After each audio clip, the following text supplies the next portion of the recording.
everyone, my name is Alysha Schneider and I'm a junior art education student at Kutztown University. The medium that I always find myself using the most is paint. A lot of my pieces are made out of watercolor, but over the years I've experimented with acrylic and oils.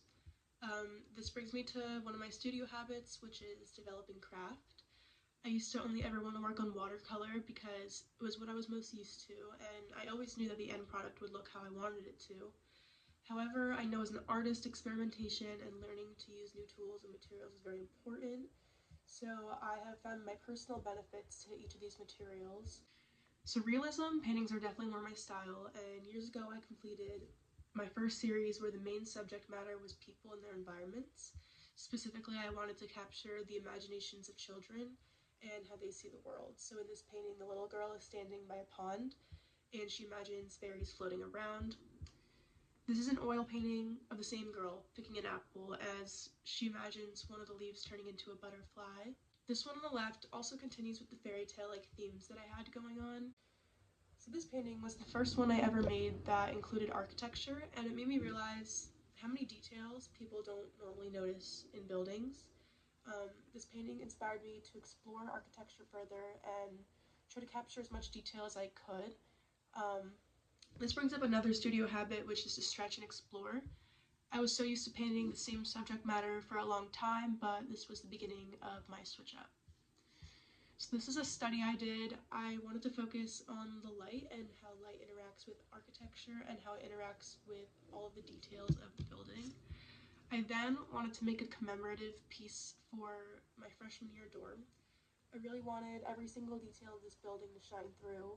This building was very important to me and shaped the foundation of who I am, and I wanted people to see it how I view it. I've experimented with plein air a few times. I really liked it. This is when I moved on to acrylic and I started to make underpaintings. I learned a lot about color through this process.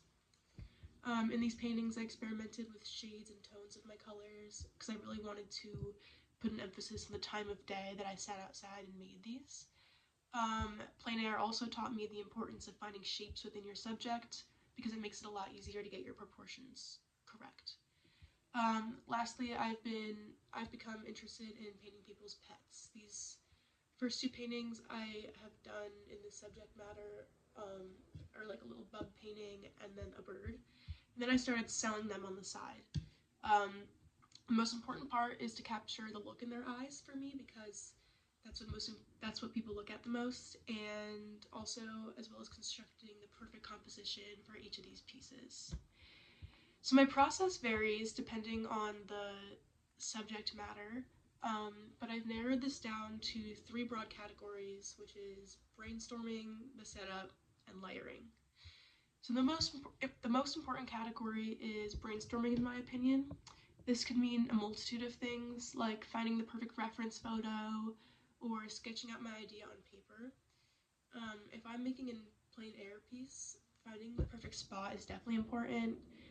A huge factor as well is finding the right composition. I want my pieces to feel balanced and aesthetically pleasing while also sending the correct message across. Next, my setup, as well as sketching out my figure, is super important. If I'm working with acrylic, as seen on the left, I like to make underpaintings before my sketch for a couple of reasons. First, I love how they look when the colors peek through at the end, and I also love that it gives my color palette a consistent look. If I'm using watercolors, I always tape my paper to a board to make sure it's secure, and another part of my setup that's important is my environment, because personally, I need to be working in a clean, open space so that I can focus all my energy on my paintings. Layering my paint is definitely a crucial part of my paintings. This adds like a physical and like a visual depth to my paintings, which is what adds to the realism. Each layer creates a sense of three-dimensionality, making the paintings feel more lifelike. I do this with all the mediums that I work with, and I do this by putting the thin layers first and then adding on top of it until I think it looks good. So the first time I ever even picked up a paintbrush was in elementary school when I started following Bob Ross tutorials. Although his lessons require you to copy his paintings, he taught me how beautiful nature is and how simple painting can be if you just put your mind to it and be smart with your techniques. And Mary Cassatt is an artist my grandmother actually introduced me to when I was little. She's an amazing Impressionist painter, and I specifically love her paintings on children and their mothers. She definitely inspired my early works on children's imaginations, and in the future, I really want to try Impressionism in my own paintings. I still have a lot to explore, and my future goal is to broaden my painting style rather than just my mediums. And yeah, so I hope you enjoyed my presentation, and thank you.